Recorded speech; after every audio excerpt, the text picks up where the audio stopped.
Hello students. तो हम अपना मोशन चैप्टर कर रहे थे। मोशन चैप्टर में हमने जान लिया कि व्हाट इज़ मोशन। हमने जाना कि मोशन कितने टाइप्स के होते हैं। यूनिफॉर्म और नॉन यूनिफॉर्म मोशन को भी हमने डीपली डिस्कस कर लिया। We have already learned about distance and displacement. Now it's time to do a few in text question answers of page number 100। Questions करना बहुत ज़्यादा इंपॉर्टेंट है। इससे आपको पता चलता है कि आपके कॉन्सेप्ट्स कितने क्लियर हुए हैं, और फिजिक्स में तो स्पेशली क्वेश्चन आंसर्स करना बहुत इंपॉर्टेंट है। तो हम इन टेक्स्ट क्वेश्चन डिस्कस करते हैं अब। So the very first question is, an object has moved through a distance, can it have zero displacement? If yes, support your answer with an example. Question हमसे पूछ रहा है कि कोई भी ऑब्जेक्ट अगर चलना शुरू करता है तो क्या उसकी डिस्प्लेसमेंट जीरो हो सकती है? अगर हाँ तो बताइए कैसे। तो किसी भी ऑब्जेक्ट की डिस्प्लेसमेंट जीरो कब होती थी?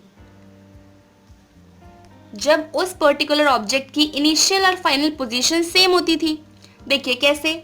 मान लीजिए ये ऑब्जेक्ट था ए, ठीक है। इसने यहाँ से अपनी जर्नी शुरू करी पी पॉइंट से, और ये क्यू पॉइंट तक पहुंच गया। फिर ये क्यू पॉइंट से वापस पी पॉइंट पर आ गया। ये P इसकी इनिशियल पोजीशन थी, P ही इसकी फाइनल पोजीशन है। तो यहाँ पर फाइनल और इनिशियल पोजीशन के बीच में कोई डिफरेंस नहीं है ना। डिस्प्लेसमेंट यही तो होता था, final position minus initial position. अब यहाँ पर फाइनल और इनिशियल पोजीशंस दोनों कोलैप्स कर रही हैं, that's why displacement is zero here. तो हाँ, किसी भी ऑब्जेक्ट की डिस्प्लेसमेंट जीरो हो सकती है। यही चीज मैंने यहाँ पर लिखी है एक एग्जाम्पल के साथ। Yes, the displacement of an object can be zero. Let an object completes one round of a circular track in 5 minutes. यहाँ पर मैंने एक सर्कुलर राउंड कंसिडर किया है। मान लो एक ऑब्जेक्ट यहाँ से इस पॉइंट से चलना शुरू करता है और उसने एक राउंड कंप्लीट कर लिया पूरा 5 मिनट में, ठीक है। इस राउंड को कंप्लीट करने को उसे 5 मिनट लगे। तो डिस्टेंस क्या होगा यहाँ पर? ये बाउंड्री उसने चली तो ये सर्कल का सरकमफेरेंस उसका डिस्टेंस होगा जो उस इंसान ने कवर किया। लेकिन डिस्प्लेसमेंट क्या होगी? जीरो, ऑब्वियसली, क्योंकि यहीं से शुरू किया था और यहीं पर खत्म कर दिया। So the distance travelled by the body is equal to circumference of the circle, क्योंकि उसने इतना ही डिस्टेंस कवर किया है। However the displacement would be zero. इस केस में डिस्प्लेसमेंट जीरो होगी because final position and initial position of the object is same, क्योंकि इस ऑब्जेक्ट की फाइनल और इनिशियल पोजीशन दोनों सेम है, उन दोनों के बीच में कोई डिफरेंस नहीं है। That's why the displacement here is zero. Clear हो गया ये क्वेश्चन? चलिए अपने नेक्स्ट क्वेश्चन की ओर बढ़ते हैं। क्वेश्चन हमसे कह रहा है कि a farmer moves along the boundary of a square field of side 10 metre in 40 seconds. So there is a square field. मान लीजिए ये एक स्क्वायर फील्ड है। एक फार्मर यहाँ से चलना शुरू करता है, वो boundary boundary boundary boundary square field में जाता है। इस स्क्वायर फील्ड की हर साइड 10 मीटर्स की है, ठीक है। तो वो जो फार्मर है ये पूरे स्क्वायर का एक चक्कर लगाता है 40 सेकेंड्स में, ठीक है, 40 सेकेंड्स में। Question is asking what will be the magnitude of displacement of the farmer at the end of 2 minutes and 20 seconds. अब 40 सेकेंड में वो एक राउंड कंप्लीट करता है। क्वेश्चन हमसे पूछ रहा है कि 2 मिनट 20 सेकेंड में उस फार्मर की डिस्प्लेसमेंट क्या होगी। इस 2 मिनट एंड 20 सेकेंड्स को आप किस तरह से लिख सकते हैं? देखो, इन 2 मिनट्स को हम अगर सेकेंड्स में कन्वर्ट करें तो हम 2 × 60 लिखेंगे प्लस ये 20 सेकेंड्स, तो हमारा टाइम आ गया कुछ 140 सेकेंड्स। मतलब हमें बताना है कि 140 सेकेंड्स पर ये फार्मर कहाँ पर होगा, उसका डिस्प्लेसमेंट क्या होगा। मान लो ये उसकी इनिशियल पोजीशन है, ए पॉइंट से उसने चलना शुरू किया, 40 सेकेंड में उसने एक राउंड कवर किया, अगले 40 सेकेंड में एक, अगले 40 सेकेंड में एक, 140 सेकेंड्स में कितने राउंड कवर करेगा? इसे निकालने के लिए हम क्या करते हैं, एक राउंड को कंप्लीट करने में 40 सेकेंड्स लग रहे हैं, तो 140 सेकेंड्स में नंबर ऑफ राउंड्स निकालने के लिए हम क्या करेंगे, 140 को 40 से डिवाइड कर देंगे, तो राउंड्स आएंगे 3 होल 1/2, मतलब 3 राउंड्स तो वो कंप्लीट कर लेगा और एक हाफ। देखो यहाँ से उसने चलना शुरू किया, ये एक राउंड हो गया 40 सेकेंड में, 2 राउंड हो गया 80 सेकेंड्स हो गए, ये 3 राउंड हो गया 120 सेकेंड्स हो गए, और ये हाफ, ये 20 सेकेंड एक्स्ट्रा। तो डिस्प्लेसमेंट क्या होगा, यहाँ से उसकी इनिशियल पोजीशन है 140 सेकेंड के एंड पर, वो यहाँ पर होगा ऑब्जेक्ट, तो हमें डिस्प्लेसमेंट निकालनी है। Now this is the distance इस पॉइंट और इस पॉइंट के बीच में। लेकिन डिस्प्लेसमेंट क्या होती है, the shortest distance between initial and final position. This was the initial position of the object, this is the final position, so the shortest distance between both of them is this, ये। अब इसे हम कैसे calculate करेंगे, square की side हमें 10 given है, ये वाली साइड हमें 10 गिवन है, स्क्वायर के सारे एंगल्स 90 होते हैं, we can apply Pythagoras theorem over here. हम इसे ऐसे लिखेंगे कि हाइपोटेनियस का square is equal to base का स्क्वायर प्लस परपेंडिकुलर का square.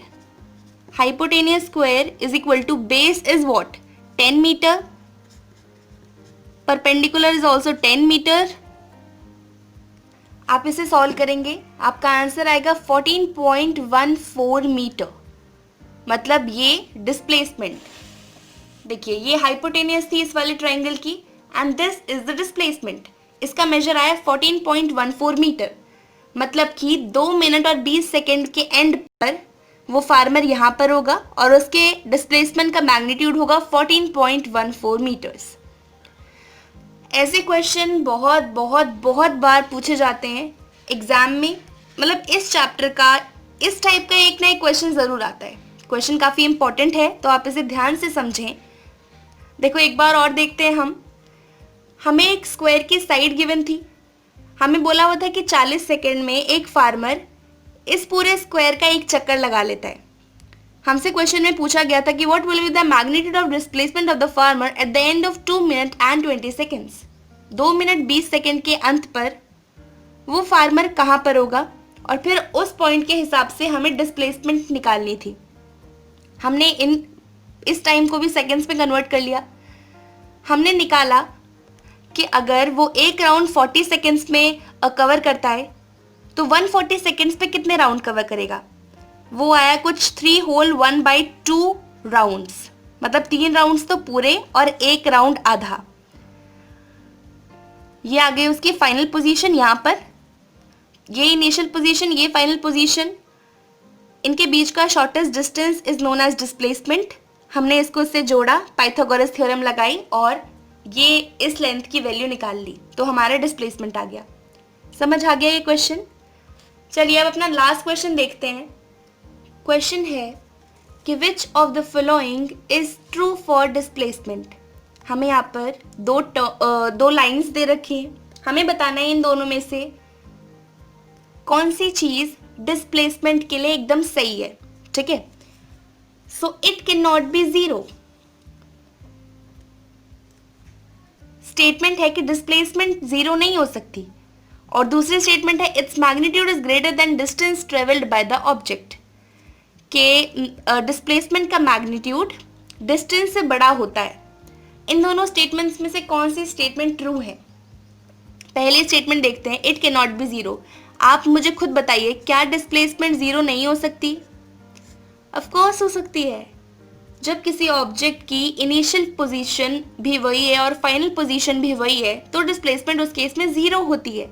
This statement is not true for displacement, right. अब सेकेंड स्टेटमेंट देखो, its magnitude is greater than distance travelled by the object. Displacement का magnitude distance से बड़ा होता है क्या? नेवर, कभी नहीं। मैंने आपको बताया था ये चीज लेसन में कि डिस्प्लेसमेंट कभी भी डिस्टेंस से बड़ा नहीं हो सकता, because displacement is the shortest distance between initial and final position and distance is the actual path length covered by the object। अगर कोई भी ऑब्जेक्ट कुछ पाथ कवर कर रहा है तो उस केस में डिस्टेंस और डिस्प्लेसमेंट बराबर हो सकते हैं, लेकिन कभी भी डिस्प्लेसमेंट डिस्टेंस से बड़ा नहीं हो सकता। समझ आई ये चीज? तो इन दोनों स्टेटमेंट्स में से कोई भी सही नहीं है डिस्प्लेसमेंट के लिए। ये थे हमारे Intex question answers page number 100 वाले मोशन चैप्टर के। अब इंटेक्स क्वेश्चन आंसर्स हो गए हैं, इसके बाद हम स्पीड, एवरेज स्पीड, उसके न्यूमेरिकल्स, वेलोसिटी, एक्सेलरेशन, इन सब चीज़ों को कवर करेंगे। अगर आपको इस पर्टिकुलर क्वेश्चन आंसर में कोई भी डाउट है तो उसे कमेंट सेक्शन में ज़रूर पूछें। आई होप चीज़ें आपको समझ आई हो। अगर चीज़ें समझ आई तो इस वीडियो को लाइक कर दें, चैनल को सब्सक्राइब कर लें और बेल आइकन दबाना ना भूलें ताकि आने वाली सभी वीडियोस की अपडेट आप तक पहुंचती रहे। तो आपसे मिलते हैं हम आगे आने वाली वीडियोस में। तब तक के लिए bye bye, take care, have a great day.